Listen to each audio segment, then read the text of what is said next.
Hi guys, welcome to big topic. நேற்று நம்ம தளபதியோ ஒரு ட்வீட் ஒன்று ஷேர் பண்ணியிருந்தாரு. அதுதான் சோசியல் மீடியாஸில் ஃபுல்லாமே வைரல் ஆகிட்டு இருக்கு இப்போ வரைக்கும். என்ன அப்படின்னா, பரந்தூர் விமான நிலைய எதிர்ப்பு இருக்குல்ல, மக்கள் பார்த்தோன்னா போராடிட்டு இருக்காங்களா, அதை பற்றி ஒரு ட்வீட் ஒன்று போஸ்ட் பண்ணியிருந்தாரு. ஸோ அந்த ட்வீட்டில் அவர் என்ன சொல்லியிருக்காரு, அதுக்கு இந்த திமுக ஆஃபீஸ் பார்த்தோன்னா சம்மந்தமே இல்லாமல் ஏதோ அவர் கொடுத்துட்ருக்காங்க. ஸோ அதுக்குண்டான கிளியரான டீட்டெயில்ஸ் அந்த வீடியோவில் நம்ம பார்க்க போகிறோம். தளபதி என்ன போஸ்ட் பண்ணியிருக்காரு அப்படின்னா, மண்ணுரிமைக்காக வாழ்வுரிமைக்காக 1000 நாட்களை கடந்து போராட்டம் நடத்தி வரும் என் பாசத்துக்குரிய பரந்தூர் மக்களே, நம்பிக்கையோடு இருங்கள், நாளை நமதே அப்படின்னு மாதிரி ஒரு ட்வீட்டை போட்டார். லாஸ்ட்டாக பார்த்தோன்னா அந்த நாளை நமதேன்னு போட்டிருக்காருல, அதுதான் உங்களுக்கு பிரச்சனையே. ஸோ பரந்தூரில் விமான நிலையம் வேண்டாம் அப்படின்னு கிட்டத்தட்ட 1000 நாட்களாக பார்த்தோன்னா போராடிட்டு இருக்காங்க அங்கே இருக்கிற விவசாயிகள். 20ஆம் தேதியோட பார்த்தோன்னா 1000 நாட்கள் கடந்துருச்சு. இன்றைக்கி பார்த்தோன்னா 1002வது நாள் அப்படின்னு தான் சொல்லணும். அந்த அளவுக்கு பார்த்தோன்னா அதிகமான நாட்கள் வந்து போராடி இருக்காங்க விமான நிலையம் வேண்டாம் அப்படின்னு அங்கே இருக்கிற விவசாயிகள். ஸோ அதை பார்த்தோன்னா திமுக கொஞ்சம் கூட காதலே வாங்கிக்கல, அவங்கள சமாதானப்படுத்த கூட போகல, இல்லை வேறு ஏதோ இடத்த நம்ம செலக்ட் பண்ணிக்கலாம் அப்படின்னு கூட தேடி போகல. இன்னுமே பார்த்தோன்னா அந்த திட்டத்தை கைவிடாமல் வச்சுருக்காங்க. இல்லை வேறு இடத்துக்கு மாற்றக்கூட ஏற்பாடுகள் பண்ணாங்களான்னா அதுவும் கிடையாது. இன்னுமே எந்த ஒரு ஸ்டெப்புமே எடுக்காமல் அந்த பரந்தூர் பார்த்தோன்னா இங்கே தான் வரணும் விமான நிலையம் அப்படின்ற மாதிரி முடிவில் இருக்காங்க.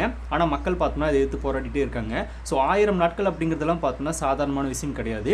ஸோ 100 நாட்கள் அப்படிங்கிறதே எவ்வளோ நாளாக நம்ம பார்க்க வேண்டியது இருக்குது. அதே மாதிரி 100 1000 நாட்கள் அப்படின்னு பார்க்கும்போது எவ்வளோ நாட்கள், அதில் மக்கள் பார்த்தோன்னா தங்களோட வாழ்வாதாரத்தையும் பார்த்துக்கணும், அவங்களோட அன்றாட வேலைகள் தினசரி வேலைக்கும் போகணும், ஃபேமிலியும் பார்த்துக்கணும், இந்த போராட்டத்திலையும் கலந்துக்கணும். சேம் டைம் பார்த்தோன்னா இந்த பிரச்சனை எப்போ முடியும் அப்படின்ற மாதிரி ஒரு மிகப்பெரிய கஷ்டம், டென்ஷனில் இந்த மாதிரி பார்த்தோன்னா மக்களோட மனநிலையும் பார்த்தோன்னா உருக்குழிஞ்சு தான் போயிருக்கும். இந்த 1000 நாட்கள் அப்படிங்கும்போது அவங்களுக்கு பார்த்தோன்னா வாழ்க்கையில் எத்தனையோ சந்தோஷங்களாக இழந்திருப்பாங்கன்னு தான் சொல்லணும். அந்தளவுக்கு மக்கள் வேதனைப்படுத்திட்டு இன்னுமே வந்து அந்த விமான நிலையத்தை நாங்கள் கைவிட மாட்டோம் அப்படின்னு இருக்கிற திமுக அரசை நம்ம என்ன சொல்கிறது அப்படின்னு நம்மளுக்கு தெரியல. நம்ம தளபதி கூட பரந்தூர் மக்களை நேரடியாக போய் சந்திக்கிறதுக்குண்டான சில ஏற்பாடுகள் பண்ணார். அதில் பார்த்தோன்னா முழுமையாக வெற்றி அடைய முடியல. திமுக அரசு பார்த்தோன்னா தளபதியை அந்த மக்கள்கிட்ட அதிக அளவில் நெருங்கவே விடலை அப்படின்னு தான் சொல்லணும். அந்த அளவுக்கு பண்ணியிருந்தாங்க. தளபதி கூட பார்த்தோன்னா வருத்தம் தெரிவிச்சிருந்தாரு.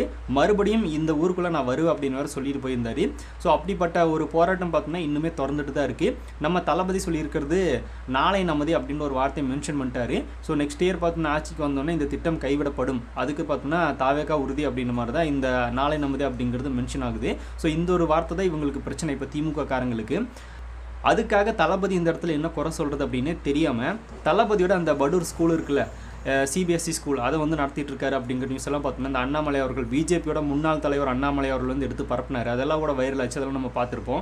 அப்போ இதுக்கு உண்டான டீட்டெயில்ஸ் கூட நம்ம பார்த்துருந்தோம்.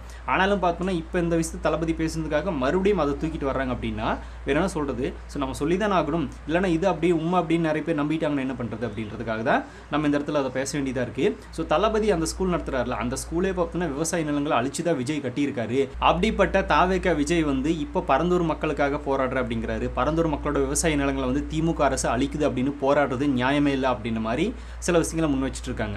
இப்போது இதுக்கும் எதுக்காக சம்மந்தப்படுத்துகிறாங்க அப்படின்றது ஒரு சில பேர் தெரியாதவங்க பார்த்தோன்னா ஆமாம் அப்படின்னு ஒத்துப்பாங்க. பட் இன்னும் பார்த்தோன்னா அதில் மிக முக்கியமாக கவனிக்கப்படக்கூடிய ஒரு விஷயம் என்ன அப்படின்னா, இப்போ பரந்தூர் விமான நிலையம் வரக்கூடாது அப்படின்னு அங்கே இருக்கிற மக்கள் பார்த்தோன்னா கிட்டத்தட்ட 1000 நாட்களுக்கு மேலே போராடிட்டு இருக்காங்க. இது உண்மையான ஒரு விஷயம். ஆனால் தளபதி விஜய் அவர்கள் இந்த ஸ்கூல் கட்டியிருக்காருல, இந்த ஸ்கூல் கட்டும்போது எந்த விவசாயி பார்த்தோம்னா இது வந்து இங்கே வரக்கூடாது அப்படின்னு தடுத்து போராட்டம் நடத்தினாங்க?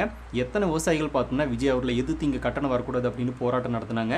இல்லை ஒரு போலீஸ் ஸ்டேஷனில் ஒரு கம்ப்ளைண்ட் கொடுத்தாங்க? இல்லை அப்படின்னா யாராவது ஒருத்தராவது சோசியல் மீடியாஸில் யாராவது எந்த இடத்துலையாவது பார்த்தோன்னா ஒருத்தராவது அதை பற்றி பேசியிருக்காங்களான்னா எதுவுமே கிடையாது. இப்போ விஜய் அவர்கள் அந்த ஸ்கூலில் கட்டுறதுக்காக எந்த ஒரு விவசாயமே நடுரோட்டில் இறங்கி போராடவே இல்லை. 1000 நாட்கள் பரந்தூர் மாதிரி 1000 நாட்கள் இல்லை, ஒரு நாள் கூட பார்த்தோம்னா யாரிடமே முன்னாடி வந்து பேசவும் இல்லை, அதை போராடவும் இல்லை. அதுக்கு எந்த ஒரு பிரச்சனையுமே கிடையாது. இப்போது தளபதி அந்த இடத்துல ஒரு ஸ்கூல் கட்டியிருக்காருன்னு இவங்க சொல்கிறாங்கல்ல, அந்த ஸ்கூல் கட்டினதும் இந்த விமான நிலையம் இவங்க கட்டுறதும் பார்த்தோன்னா ஒன்றா விவசாய நிலங்கள் அழிச்சு அப்படின்றது நம்மளோட கேள்வி. இப்போ ஸ்கூல் அப்படின்னு நம்ம எடுத்துக்கிட்டோம் அப்படின்னா எல்லாருக்குமே கல்வியை தரக்கூடிய ஒரு இடம், அடுத்தடுத்த தலைமுறை பார்த்தோன்னா முன்னேறக்குண்டான ஒரு இடம், எல்லாருமே கல்வியை கற்கிறக்குண்டான ஒரு இடம், இன்னும் அவங்க படிப்படியாக பார்த்தோன்னா மேலே போகிறக்குண்டான ஒரு தேவை வந்து தளபதி விஜய் அவர்கள் அந்த ஸ்கூலை கட்டியிருக்காரு. அது மூலமாக மாணவர்கள் வந்து பயனடைஞ்சிட்டு இருக்காங்க. இது ஒரு பாசிட்டிவாக தான் முடியுது. ஆனால் எந்த சைடு அப்படியே விமான நிலையம் அப்படி கிடையாது.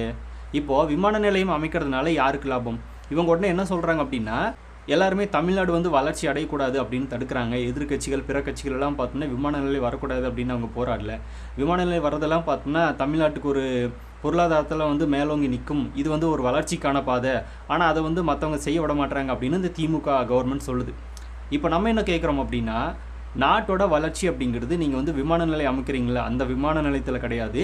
அந்த இடத்துல பார்த்தோம்னா விமான நிலையம் வேண்டாம் அப்படின்னு அந்த விவசாயிகள் போராடிட்டு இருக்காங்கல்ல, அந்த விவசாயிகள் அந்த விமானத்தில் ஏறி பயணம் பண்ண முடியுமா? அதுக்குண்டான பொருளாதாரத்தை வாழ்வாதாரத்தை இப்போ இருக்கிற கவர்மெண்ட் ஏற்படுத்தி கொடுத்துருக்கா அப்படின்றத கேள்வி.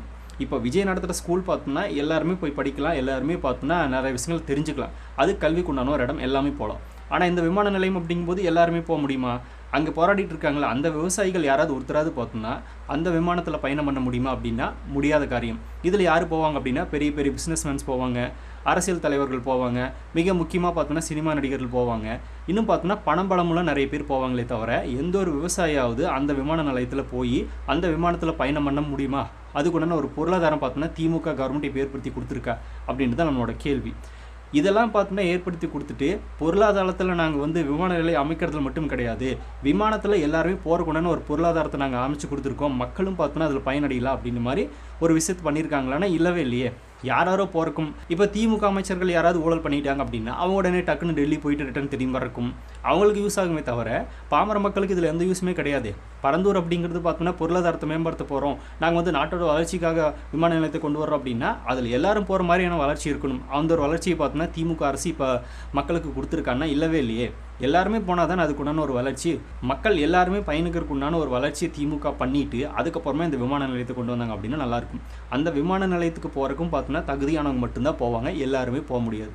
ஸோ அப்படி இருக்கிறப்ப இது எப்படி வளர்ச்சி அப்படின்னு இவங்க சொல்கிறாங்க? கல்வியில் வளர்ச்சி கொண்டு வருங்க, அப்புறமா பொருளாதாரத்தில் வளர்ச்சி கொண்டு வாங்க, அதுக்கப்புறமா மக்கள்கிட்ட அந்த ஏழ்மை போக்கி பார்த்தோன்னா அவங்க வளர்ச்சி பதிவில் கொண்டு போங்க.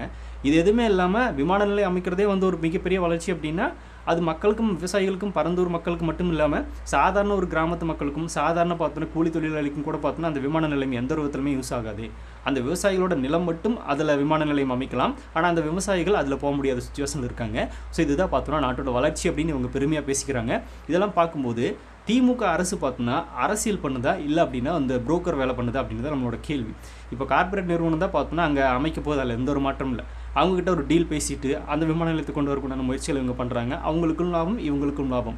அந்த விவசாய நிலங்களை இழந்துட்டு போகிற அந்த விவசாயிகளுக்கு என்ன லாபம்? எல்லாமே லாஸ் தான். அப்படி இருக்கிற மக்கள் எப்படி பார்த்தோன்னா அந்த விவசாய நிலங்களை விட்டு கொடுப்பாங்க? ஸோ வளர்ச்சி பாதை அப்படிங்கிறது பார்த்தோன்னா மக்களுக்கு உண்டான வளர்ச்சி பாதையை நீங்கள் எடுத்து வைக்கணும். விமான நிலையத்தில் பார்த்தோன்னா பெரிய பெரிய பணக்காரங்க போகிறக்கு உண்டான வேலையை மட்டும் நீங்கள் பண்ணுங்க அப்படின்னா அது வளர்ச்சியில் அவங்க ஆல்ரெடி வளர்ச்சியில் தான் இருக்காங்க. இந்த ஏர்போர்ட் இல்லைனா இன்னொரு ஏர்போர்ட் போக போகிறாங்க. அந்த பரந்தூரில் வந்ததே போகணுமா? பரந்தூரில் போன மாதிரி கண்டிப்பாக இருக்கணும் அப்படின்னா அங்கே இருக்கிற விவசாயிகளும் பார்த்தோன்னா போவீங்க. இல்லைன்னா நீங்கள் ஒன்று சொல்லலாமே, இப்போ எப்படி மகளிருக்கு பார்த்தோன்னா பஸ் கட்டணம் இலவசம் அப்படின்னு சொன்னீங்க, அந்த மாதிரி பார்த்தோன்னா ஃப்ளைட்டில் எல்லாருக்கும் கட்டணம் இலவசம் அப்படின்னு உங்கள் கார்பரேட் முதலாளிங்கிட்ட பார்த்தோன்னா பர்மிஷன் வாங்கி கொடுங்க. வெளிநாட்டுக்கெல்லாம் கூட போவேனப்பா, இந்தியாவில் இருக்கிற எல்லா ஸ்டேட்டுக்கும் போயிட்டு வர்றதுக்கு இந்தியாவில் இருக்கிற எல்லா மக்களுக்கும் பார்த்தோன்னா எந்தெந்த ஸ்டேட்டுக்கு போகணுமோ அதுக்கெல்லாம் பார்த்தோன்னா விமானத்தில் கட்டணம் கிடையாது, ஃப்ரீ அப்படின்னு சொல்லி பாருங்களேன், அது கூட நல்லாயிருக்கும். அப்போனா எல்லா மக்களும் போயிட்டு வந்துக்கலாம். அதையும் எதுவும் பண்ண மாட்டாங்க. ஸோ எல்லாமே பார்த்தோன்னா அவங்களுக்கு சாதகம் அமைமாறுதான் இவங்க டீல் பேசுவாங்களே தவிர மக்களுக்கு பயன்படுது அப்படிங்கிறத பற்றி யோசிக்கிறதே கிடையாது. விமான நிலையம் பாமர மக்களுக்கு சம்மந்தமே கிடையாது, அது யூஸே ஆகாது. எல்லாருக்கும் யூஸ் ஆகிற மாதிரி ஒரு வாழ்வாதாரத்தை பொருளாதாரத்தை பார்த்தோன்னா ஏற்படுத்தி கொடுத்துட்டு இந்த பிரச்சனையை நீங்கள் சால்வ் பண்ணிங்க அப்படின்னா ரொம்பவே ஈஸியாக இருக்கும். விவசாயிகளும் பார்த்தோன்னா அது ஓகே சொல்ல போகிறாங்க. இப்போ அடுத்த கேள்வி நம்ம என்ன கேட்குறோம் அப்படின்னா, தமிழ்நாட்டில் இருக்கிற இவ்வளோ இடங்களில் பார்த்தோன்னா ஒரு தரிசு நிலம் கூட பார்த்தோன்னா அந்த விமான நிலையம் ஏற்படுத்துறதுக்கு கிடைக்காது, தேடணும் இல்லை. இப்போ பரந்தூர் மக்களே பார்த்தோன்னா நாங்களே வேணாலும் வேறு இடம் பார்த்து கொடுக்குறோம், இதை விட்டுருங்க அப்படின்னு பார்த்தோன்னா அவங்க போராடுறாங்க. ஸோ அதுக்கு செவிசாய்ச்சாவது பார்த்தோன்னா இந்த இடத்த நம்ம வேண்டாம் அப்படின்னு கைவிட்டுட்டு வேற ஒரு இடத்த பார்க்கலாம்ல, அதையும் பண்ணுறது கிடையாது. இங்கேயே தான் பண்ணணும் அப்படின்னு அந்த திட்டத்தை கைவிடாமல் வச்சுருக்காங்க. ஸோ இது எப்போ இந்த பிரச்சனைக்கு ஒரு தீர்வு வரப்போகுது அப்படிங்கிறது நம்மளுக்கு தெரியல. ஆனாலும் பார்த்தோன்னா 1000 நாட்கள் போராடிட்டாங்க அப்படின்னா அடுத்து எலெக்ஷனே வரப்போகுது. ஸோ ஆட்சியை முடிகிற டைமில் இவங்க என்ன பண்ணுவாங்க அப்படிங்கிறது தெரியல, பொறுத்திருந்து பார்ப்போம். ஸோ நம்ம தளபதி பார்த்தோன்னா இதை பற்றி ஒரு கிளியரான ஸ்டேட்மெண்ட் கொடுத்துருக்காரு.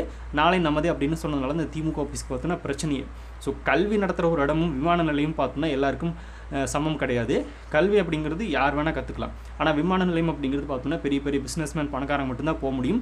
அதுவும் இதையும் கம்பேர் பண்ணுற இந்த திமுக ஆஃபீஸை நம்ம என்ன சொல்கிறதுன்னு தெரியல. ஸோ இவங்களை பற்றி நீங்கள் என்ன நினைக்கிறீங்க அப்படிங்கிறத கமெண்ட்டில் பதிவு பண்ணிக்கோங்க. அப்படியே பிக் டாபிக்ஸ் சேனல் யாராவது சப்ஸ்கிரைப் பண்ண மறக்காமல் சப்ஸ்கிரைப் பண்ணி வச்சுக்கோங்க. நிறைய big topics, political news, trending news, cinema updates அப்படி நிறைய நம்ம சேனல் தொடர்ந்து வரப்போகுது.